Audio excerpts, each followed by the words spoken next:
شاب وسيم، صاحب شخصية مميزة وجذابة، لكن اللي محدش كان يتوقعه إن وسامة الشخصية دي تخبي وراها وحش آدمي تسبب في 5 سنين من الرعب لأهل اسكندرية. عمل سلسلة جرائم مرعبة ووحشية من سنة 1948 لحد سنة 53. جرائم قتل ما تقلش وحشية عن جرائم راية وسكينة، بالعكس يمكن تكون أفظع من كده كمان. النهاردة هنتكلم عن سعد اسكندر عبد المسيح، سفاح كرموز. لكن قبل ما نبدأ ما تنساش اللايك والشير والاشتراك في القناة يا صاحبي عشان يوصلك كل جديد ونقدر نوصل لناس أكتر. ويلا حضر كوباية القهوة والشاي واستعد عشان تسمع قصة النهاردة. الحكاية بدأت من محافظة أسيوط. سعد اسكندر كان شغال في مصنع الغزل والنسيج، مصنع صغير بتاع أخوه. وفي يوم من الأيام اتعرف سعد على واحدة أرملة كانت أكبر منه في السن، لكنها وقعت في حبه بطريقة قوية جدا. حبته من كل قلبها ووثقت فيه واديته كل حاجة تملكها، وكمان عرفته مكان كل فلوسها. كانت ست غنية جدا، بس هي ما كانتش تعرف إن دي غلطة عمرها، غلطة هتدفع تمنها حياتها. في ليلة من الليالي قرر سعد إنه يقتل الأرملة دي. راح لها، خبط عليها، فتحت له، دخل وطعنها أكتر من مرة في ظهرها، وقعت على الأرض وماتت في الحال. وأما سعد هرب بكل فلوسها، كل حاجة كانت ليها قيمة في بيتها أخدها.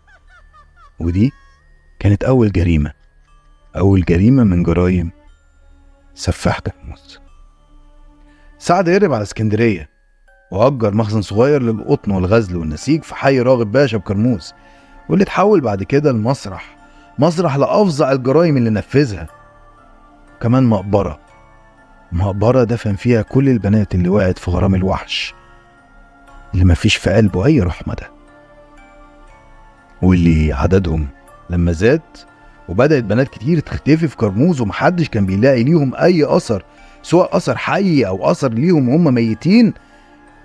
الرعب بدأ يدب في قلوب الناس كتير رجعت لها ذكريات راية وسكينة وذكريات الموت والقتل اللي كان منتشر في كل شوارع اسكندرية. وفي حي غبريال الشعبي ارتبط سعد بواحدة اسمها فاطمة، كانت بتحبه برضه. قدر يوقعها بوسامته وشخصيته الجذابة جدا لأي بنت. كان دايما بيروح عندها، بس شكله بالنسبة للجيران كان مريب. فقررت فاطمة تقول إن سعد ده أخوها الكبير عشان تبرر وجودها عنده. في ليلة من لياليهم كانوا بيتكلموا، وجت سيرة الشقة اللي جنب فاطمة، وقالت له إن في ست عجوزة اسمها بامبا، عندها حوالي 90 سنة وعندها فلوس كتيرة جدا شايلاها في الشقة. تفتكر كلام زي ده يعدي على سفاح زي سعد؟ أبدا. تاني ليلة سعد راح عند فاطمة، بس ما دخلش شقتها، دخل على شقة بامبا. كان معاه سطور، دخل عليها وهي نايمة وقطع راسها وبكل وحشية. الست العجوزة ماتت غدر، وسعد أخد كل فلوسها. لكن يشاء القدر إنه هو خارج من عندها يعمل دوشة، وده خلى الجارة قطوطة تصحى، حست إن في حاجة مش طبيعية. فدخلت شقة بامبا، لكن اتفاجئت بسطور نازل على راسها من ورا الباب. وقعت على الأرض. سعد هرب، بس ما كانش يعرف إن قطوطة ما ماتتش. الست قطوطة بعد ما فاقت راحت على اسم الشرطة وبلغت، قالت لهم إن اللي قتل بامبا هو أخو فاطمة، واتقبض على سعد. لكن بسبب التناقض في أحوال قطوطة، محامي سعد استغل الثغرة دي وقدر يخرجه بكفالة مالية. لكن بعد الجريمة دي واللي عملت دوشة وسمعت في اسكندرية كلها، سعد قرر إن هو يختفي شوية، وفعلا خرج من كرموز وراح على طرق المحمودية. بس رجع تاني بعد فترة، أجر شونة لتخزين الغلة وخوط النسيج. وفي يوم عدى عليه تاجر قماش، سعد استضافه جوه علشان يشرب معاه حاجة، لكن التاجر المسكين ما يعرفش ان ده اخر يوم في عمره. سعد كعادته غدر بيه، قتله وبكل وحشية قطع راسه ودفنه في أرض الشونة. وبرضه ما اكتفاش بكده، لا، استدرك تاجر حبوب مشهور وقتله بنفس الطريقة البشعة وأخد منه 500 جنيه. وقتها كانوا مبلغ. لكن هو بيموت التاجر صرخ وحاول يهرب، لكن سعد جري وراه لحد ما قتله. الصدفة وحدها هي اللي أنقذت الوضع. كان في عامل راكب عربية معدي من قدام الشونة وشاف اللي حصل وبلغ الشرطة على طول.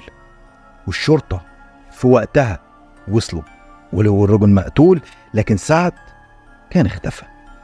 بس وهم بيفتشوا الشونة لقوا حفرة غريبة. قرروا يحفروا واتصدموا لما لقوا جثة تانية متعفنة ولقوا عظام بشرية. الخبر انتشر والناس كلها عرفت ان سعد اسكندر عبد المسيح هو سفاح كرموز. لكن الأسطورة كانت بدت تكبر. سعد رجع أسيوط عشان يقدر يستخبى هناك من الحكومة. لكن عند مدخل البلد العربية اللي راكب فيها وقفت على كمين تفتيش روتيني كان واقف فيه الملازم فخري عبد الملك. الملازم دخل وشك في واحد وسأله اسمك ايه؟ رد قال له جورج عبد السلام. سأله تاني اسمك ايه؟ رد جورج عبد الملك. الشك اتحول ليقين. الملازم عرف ان اللي قدامه هو سعد اسكندر عبد المسيح وقبض عليه في ساعتها. سعد اتقدم للمحاكمة 4 مرات. مرتين خد فيهم مؤبد بتهمة قتل تاجر القماش وتاجر الحبوب، ومرتين خد إعدام.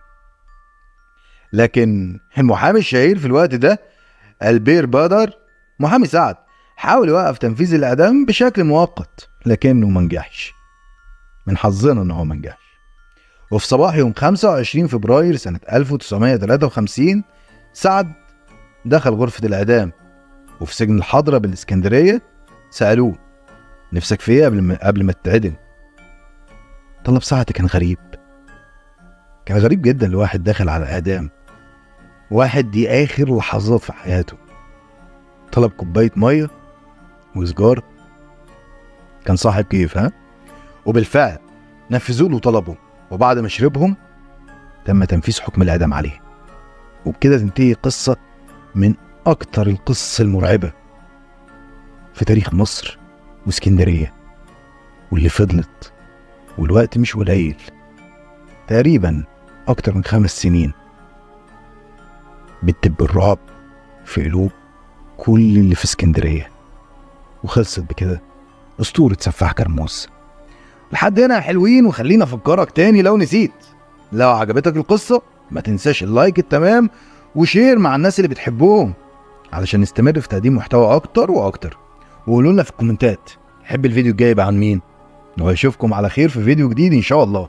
السلام.